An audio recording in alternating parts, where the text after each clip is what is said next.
Hello friends, this is TJ from BPro Freelance Services.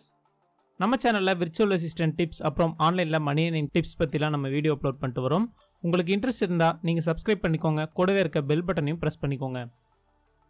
Okay, இன்னைக்கு நம்ம பார்க்க போற வீடியோ கொஞ்சம் இம்பார்ட்டன்ட்டான வீடியோ கைஸ். அது என்னன்னு பாத்தீங்கன்னா, ஃப்ரீலான்சர்ஸ் எல்லாம் டாக்ஸ் பே பண்ணுமா, ஃப்ரீலான்சர்ஸ் எந்த கேட்டகரியில சேருவாங்க, அதாவது சேலரிடு இல்லையா, இல்ல செல்ஃப் எம்ப்ளாய்டில் சேருவாங்களா, இல்லை வந்து பிஸ்னஸ் ஓனரில் சேருவாங்களா அப்படின்னு சொல்லி சில டவுட்ஸ் எல்லாம் இருக்கும். அதே மாதிரி டாக்ஸ் பே பண்ணுற மாதிரி இருந்தால் இயர்லி இன்கம்க்கு நம்ம எவ்வளோ டேக்ஸ் சென்ட்ரல் கவர்மெண்ட்டுக்கு பே பண்ணுற மாதிரி வரும்னு சொல்லி எல்லா டீட்டெயிலும் நம்ம இந்த வீடியோவில் பார்க்க போகிறோம். அதனால் வீடியோ பார்க்குறவங்கலாம் மறக்காமல் கடைசி வரலும் பாருங்கள் கைஸ்.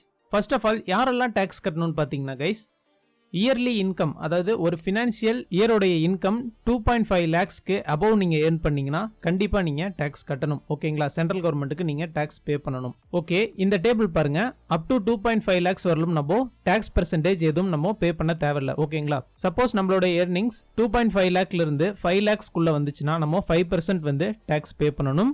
5 lakh to 10 lakh வந்துச்சுன்னா நம்ம ரிபேட் ஃபீஸ் 12,500 rupees சேர்த்து, அதுவும் இல்லாமல் நம்மளோட ஏர்னிங்ஸோடைய 20% ஆஃப் தி இன்கமையும் நம்ம டேக்ஸாக பே பண்ணணும். ஓகேங்களா கைஸ், above 10 lakhs நீங்கள் ஏர்ன் பண்ணீங்கன்னா பெர் இயருக்கு நீங்கள் ரிபேட் ஃபீஸே 1,12,500 கொடுக்கணும். அதுவும் இல்லாமல் நீங்கள் எவ்வளோ 10 lakhsக்கு மேலே நீங்கள் எவ்வளோ ஏர்ன் பண்ணுறீங்களோ அதோடைய 30% ஆஃப் இன்கமையும் நீங்கள் பே பண்ணணும் கைஸ். ஓகேங்களா, இப்போ ஃபார் எக்ஸாம்பிள் சொல்லணும்னா, இப்போ வந்து நான் பெர் இயருக்கு 5 to 10 lakhs ஏர்ன் பண்ணுறேன். ஓகேங்களா, இப்போ ஃபார் எக்ஸாம்பிள் நான் வந்து ஒரு 10 lakh ஏர்ன் பண்ணுறேன்னு வச்சுக்குவோம். இந்த 10 lakh நான் எப்படி ஃபீஸ் பே பண்ணணும்னா 12,500 அது வந்து ரிபேட் ஃபீஸ் நான் கட்டியே தான் ஆகணும். அதுவும் இல்லாமல் 10 lakhக்கான 20% ஃபீஸ் இருக்கு இல்லைங்களா, அதாவது 2 lakhs. இப்போ 10 lakh நான் ஏர்ன் பண்ணால் அதோடைய 20% ஃபீஸ் 2 lakh வரும். ஸோ அந்த 2 lakhோட சேர்த்து 2,12,500 நான் வந்து பே பண்ணுங்க கைஸ். ஓகேங்களா, பெர் இயருக்கு.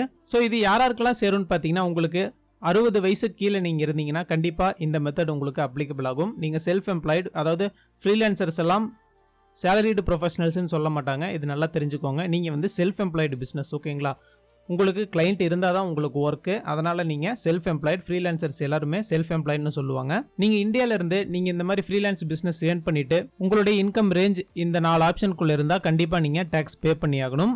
அப் டு 2.5 lakhs வரலும் நீங்கள் டேக்ஸ் பே பண்ண தேவையில்லை.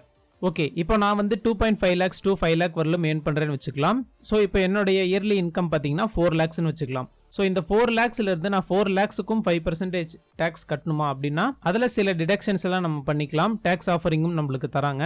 இப்போ ஃபார் எக்ஸாம்பிள் நீங்கள் ஒரு LIC ஹெல்த் இன்சூரன்ஸ் வச்சுருந்தீங்கனாலோ, இல்லை வந்து ஏதாவது ஹோமுக்கு லோன் அப்ளை பண்ணி நீங்கள் பண்ணிட்டு இருந்தீங்கனாலோ, இல்லை ஃபிக்ஸ்ட் டெபாசிட் உங்கள் அக்கௌண்ட்டில் நீங்கள் டெபாசிட் பண்ணியிருந்தீங்கனாலோ அந்த அமௌண்ட்லாம் நம்ம இந்த டேக்ஸ் அமௌண்ட்லேருந்து நம்ம ரெடியூஸ் பண்ணிக்கலாம். ஓகேங்களா, ஸோ இந்த மாதிரி நம்ம எல்லா செக்ஷனுக்கு கீழேயும் நம்மளுடைய டேக்ஸ் அமௌண்ட்டை நம்ம ரெடியூஸ் பண்ணிக்கலாம். ஓகே, இப்போ என்னுடைய ஸ்டேட்மெண்ட் ஆஃப் இன்கம் பாருங்க கைஸ். இது வந்து என்னுடைய ஃபினான்ஷியல் இயர் 2020 to 2021 வரலும் இருக்கிற ITR ஃபைலிங் ரெக்கார்ட், அதாவது காம்படிஷன் ஆஃப் இன்கம். ஸோ இதில் பார்த்தீங்கன்னா பிஸ்னஸ் அண்ட் ப்ரொஃபஷனில் என்னுடைய சேலரி 4,65,228 rupees. ஓகேங்களா, அதர் சோர்ஸ்லேருந்து 371 rupees வந்திருக்கு. ஸோ இந்த அதர் சோர்ஸஸ்னால் என்னென்னா பேங்க்லேருந்து கொடுப்பாங்க இல்லைங்களா இன்ட்ரெஸ்ட், ஸோ அதில் வந்து நம்ம சொல்லிக்கலாம். ஸோ டோட்டல் டேக்ஸபிள் இன்கம் பார்த்தீங்கன்னா 4,65,320 rupees. ஓகேங்களா, இந்த அமௌண்ட்டுக்கு நான் டேக்ஸ் பே பண்ணி ஆகணும்.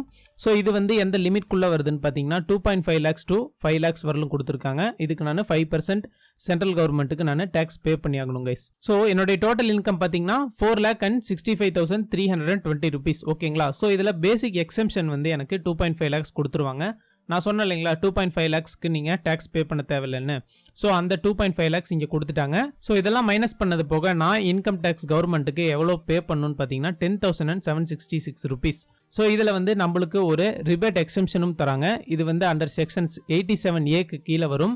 இந்த டேக்ஸ் கிரெடிட் வந்து பார்த்தீங்கன்னா எனக்கு ஃபுல்லி மைனஸ் ஆகிருச்சு. ஓகேங்களா, ஆல்ரெடி நான் சொன்ன மாதிரி டேக்ஸ் கிரெடிட்டுக்கு பிஃபோர் டேக்ஸ் கிரெடிட்டுக்கு 87A படி நான் 10,766 rupees நான் பே பண்ணணும். பட் ஆனால் இந்த 87Aலேயே டேக்ஸ் கிரெடிட் அண்டரஸில் நம்மளுக்கு 87A படி நம்ம அந்த 10,766 rupeesum நம்மளுடைய டோட்டல் அனெக்சர்ல இருந்து டிஸ்கவுண்ட் ஆகிருச்சு. ஓகேங்களா, ஸோ இதனால வந்து நான் இன்கம் டேக்ஸ்க்கு எந்த விதமான அமௌண்ட்டும் பே பண்ண தேவையில்லை. ஸோ இங்கே ரைட் சைட் பார்த்தீங்கன்னா என்னுடைய பிஸ்னஸ் அண்ட் ப்ரொஃபஷன்ஸோடைய நேம்லாம் கொடுத்துருக்காங்க. இதில் அதர் இன்கம்ல பார்த்தீங்கன்னா இண்டஸ்இண்ட் பேங்க்ல இருந்து இன்ட்ரெஸ்ட் கொடுத்துருப்பாங்க இல்லைங்களா, அந்த அமௌண்ட்டும் இதில் நம்மளுக்கு ஷோ ஆகிருக்கு. இந்த டிடிஎஸ் இருக்கு இல்லைங்களா, அதாவது டிடிஎஸ்னா இப்போ ஒரு கம்பெனியில் நான் ஒரு 10,000 மந்த்லி ஏர்ன் பண்ணுறேன்னா அந்த கம்பெனி எனக்கு டிடிஎஸ்னு ஒன்று டெபிட் பண்ணுவாங்க. அதாவது ஒரு 30 rupees 40 rupees என்னுடைய அக்கௌண்ட்ல இருந்து டெபிட் பண்ணுவாங்க, நம்ம சேலரியிலேருந்து டெபிட் பண்ணுவாங்க. இது டெபிட் பண்ணது போக தான் நம்மளுடைய அக்கௌண்ட்டுக்கு நம்மளுடைய சேலரி கிரெடிட் ஆகும். ஸோ இந்த டிடிஎஸ்னா என்னன்னு பார்த்தீங்கன்னா நமக்காக நம்ம ஒர்க் பண்ணுற கம்பெனியே நமக்காக டேக்ஸ் கட்டிடுவாங்க. ஓகேங்களா? இப்போ ஃபார் எக்ஸாம்பிள் நான் ஒரு 10,000 rupees ஒரு கம்பெனியில் ஒர்க் பண்ணுறேன்னா அந்த கம்பெனி என்னுடைய மந்த்லி சேலரியில் ஒரு 10 rupees எடுக்கிறாங்கன்னா 12 monthsக்கு 120 rupees எடுத்துக்குவாங்க. ஸோ என்னுடைய சேலரியிலிருந்து நான் இன்கம் டேக்ஸ்க்கு அந்த 120 rupees பே பண்ண தேவையில்லை. ஓகேங்களா? ஸோ இதனால் அந்த கம்பெனியே நமக்கான டேக்ஸ் பே பண்ணிக்கிறதுனால அவங்க டிடிஎஸ்னு ஒரு சார்ஜ் நம்மளுடைய சேலரியிலேருந்து டெபிட் பண்ணுவாங்க. இப்போ ஃபார் எக்ஸாம்பிள் கைஸ் நான் என்னுடைய ஃபைவர் டேஷ்போர்ட் ஓப்பன் பண்ணிக்கிறேன். இதில் அப்சைட் பார்த்தீங்கன்னா TDS under 194O இந்த செக்ஷன் படி நம்மளுக்கு ஃபைவர்லையும் இந்த டேக்ஸ் டெபிட் பண்ணுறாங்க. பட் இவங்க டெபிட் பண்ணுற டிடிஎஸ்க்கு நம்ம கண்டிப்பாக டேக்ஸ் பே பண்ணியாகணும். ஏன்னா இவங்க இன்டர்நேஷ்னல் இல்லைங்களா? ஸோ நம்ம இன்டர்நேஷ்னல்லேருந்து டாலரில் மணி ரிசீவ் பண்ணுறதுனால நம்ம ITR 4 கீழே நம்மளுடைய டேக்ஸை ஃபைல் பண்ண வேண்டியது வரும். அதனால் நம்ம இந்த டிடிஎஸ்ஸையும் மைனஸ் பண்ணிக்கலாம். அது இல்லாமல் பேலன்ஸ் வர சேலரியிலேருந்து நம்ம டேக்ஸ் பே பண்ணி தான் கைஸ் ஆகணும். ஓகேங்களா? As per Indian tax regulations there is a 1% or 5% tax deducted at source. ஓகேங்களா? டிடிஎஸ் நம்மளுக்கு நம்ம ஏர்ன் பண்ணுற அமௌண்ட்லேருந்து 1%லேருந்து 5% வரலும் நம்மளுக்கு சார்ஜ் பண்ணுவாங்க. இப்போ ஃபார் எக்ஸாம்பிள் நான் $100க்கு ஒரு ப்ராஜெக்ட் வாங்குறேன்னா எனக்கு டிடிஎஸ்ல அவங்க 1% அதாவது $1 டெபிட் பண்ணிக்குவாங்க. மீதி இருக்க $99 என்னுடைய வேலெட்டுக்கு வரும். இதில் ஃபைவர் ஃபீஸ் இருக்கு இல்லைங்களா? அவங்க 20% வாங்குவாங்க இல்லைங்களா? ஸோ அந்த 20%யும் இவங்க டெபிட் பண்ணிட்டு மீதி இருக்க அமௌண்ட் தான் என்னுடைய வேலெட்டில் டெபாசிட் ஆகும். ஆல்ரைட், இப்போ ஃபார் எக்ஸாம்பிள் பாருங்கள், என்னுடைய ஆர்டர் ரெவென்யூ ஒரு ஆர்டர் $7.90 கொடுத்துருக்காங்க. ஸோ இதில் பார்த்தீங்கன்னா டேக்ஸ் டிடக்டடில் 0.07 cents டேக்ஸ் டிடக்ட் பண்ணியிருக்காங்க. ஓகேங்களா? இதே மாதிரி தான் கைஸ் அப்போர்க்கும். இப்போ ஃபார் எக்ஸாம்பிள் நான் அப்போர்க் ஓவர் வியூ போய்க்கிறேன். ஸோ இதில் என்னுடைய அவைலபிள் பேமெண்ட்ஸ் எல்லாம் கீழே இங்கே ஸ்க்ரோல் பண்ணி வந்ததுக்கப்புறம் பார்த்தீங்கன்னா உங்களுக்கு இதில் ஈஸியாக தெரியும். ஸோ இந்த 30th June இருக்கு இல்லைங்களா? அந்த ப்ராக்சிமிட்டி சர்வீஸ் இது $60 என்னுடைய கான்ட்ராக்ட் ஃபீஸ். இதில் பார்த்தீங்கன்னா $12 நான் அப்போர்க் 20% ஃபீஸ் நான் பே பண்ணியிருக்கேன். அதுவும் இல்லாமல் இந்த டிடிஎஸ் இருக்கு இல்லைங்களா? அதாவது அப்போர்க்கில் வித் ஹோல்டிங் டேக்ஸ்ன்னு சொல்லுவாங்க. ஸோ இந்த டேக்ஸ் நான் 0.60 cents நான் பே பண்ணியிருக்கேன் கைஸ். $60லேருந்து 1%. ஓகேங்களா? ஸோ இந்த மாதிரி அமௌண்ட்லாம் நம்ம டேக்ஸ் ஃபைல் பண்ணும்போது நம்மளுடைய அப்போர்க்லையும் ஃபைவர்லையும் நம்மளுடைய பேன் கார்டு கொடுத்து வச்சிருந்தோம்னா இவங்க டெபிட் பண்ணுற டிடிஎஸ் அமௌண்ட்லாம் நம்மளுடைய பேன் கார்டில் ஆட் ஆக ஆரம்பிச்சிடும். நம்ம ITR ஃபைல் பண்ணும்போது அதில் டோட்டலாக வர இன்கம் டிடிஎஸ் இன்கம் நம்மளுடைய டேக்ஸபிள் இன்கம்லேருந்து ரெடியூஸ் பண்ணிக்கலாம்.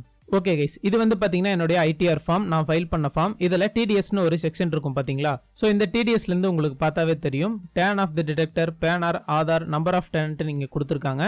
ஸோ இந்த பேன் நம்பர் இருக்கிற கம்பெனி பார்த்தீங்கன்னா என்னுடைய அக்கௌண்ட்லேருந்து 93 rupees டிடிஎஸ்ஸை சார்ஜ் பண்ணியிருக்காங்க. ஓகேங்களா? இப்போ என்னுடைய 4,65,000 rupees நான் ஏர்ன் பண்ணியிருக்கேன். ஸோ அதில் இந்த 93 rupees நான் பே பண்ண தேவையில்லை. ஏன்னா எனக்காக இந்த கம்பெனி 93 rupees என்னுடைய அக்கௌண்ட்லேருந்து டெபிட் பண்ணிக்கிட்டாங்க, என்னுடைய சேலரியிலேருந்து டெபிட் பண்ணிக்கிட்டாங்க. அதனால் நான் இந்த 93 rupees டேக்ஸ் பே பண்ண தேவையில்லை. இப்போ உங்களுக்கு கிளியராக புரிஞ்சிருக்கும்னு நினைக்கிறேன். இன்னொரு விஷயம் என்னன்னு பார்த்தீங்கன்னா கைஸ், எந்த ஃபார்முக்கு கீழே ITR ஃபைல் பண்ணுறது அப்படின்னு சொல்லி ஒரு டவுட் வரும். ஆக்சுவலாக நான் பார்த்தீங்கன்னா செல்ஃப் எம்ப்ளாய்டு ப்ரொஃபஷனல். ஏன்னா நான் சேலரிலையோ இல்லை ஒரு ப்ரொஃபஷன் இன்கமோ எனக்கு எதுவும் கிடையாது. நான் ஒரு செல்ஃப் எம்ப்ளாய்டு ப்ரொஃபஷனல். ஓகேங்களா? ஸோ நம்ம ITR ஃபைல் பண்ணும்போது பார்த்தீங்கன்னா ITRல 4 ஃபார்ம்ஸ் இருக்கும். ITR 1, 2, 3 and 4. இதில் நான் ITR 4 பார்த்தீங்கன்னா நான் ஃபைல் பண்ணியிருக்கேன் கைஸ். ITR 4 கீழே என்னுடைய இந்த இன்கம் டேக்ஸ் ஃபார்மை நான் ஃபைல் பண்ணியிருக்கேன். ஸோ ITR 4 மூலியமா பண்ணுறதால நம்மளுக்கு சில ரிபேட் ஃபீஸும் கிடைக்கும். ஃப்ரீலான்சர்ஸ்க்குலாம் ஒரு நல்ல ஆப்பர்ச்சுனிட்டி, நல்ல ஆப்ஷனாகவும் இருக்கும். அது கண்டிப்பாக எல்லாம் ட்ரை பண்ணி பாருங்க. அப்படி இல்லைனாலும் உங்களுடைய லோக்கல் ஆடிட்டர்ஸ் யாரையாவது நீங்கள் ஹையர் பண்ணி நீங்கள் அவங்கள்ட்ட டீட்டெயில்ஸ் கேட்டு தெரிஞ்சுக்கலாம். ஹோப் இந்த வீடியோ உங்களுக்கு இம்ப்ரெசிவாக இருக்கும்னு நம்புறேன். இந்த வீடியோ பிடிச்சிருந்தா ஒரு லைக் கொடுங்க கைஸ். உங்கள் ஃப்ரெண்ட்ஸ் அண்ட் ஃபேமிலிக்குள்ளாம் ஷேர் பண்ணுங்க. நம்ம சேனலுக்கு புதுசாக வந்திருந்தீங்கன்னா சப்ஸ்கிரைப் பண்ணிக்கோங்க. கூடவே இருக்க பெல் பட்டனையும் ப்ரெஸ் பண்ணிக்கோங்க. தேங்க்யூ ஃபார் வாட்சிங். Have a great day.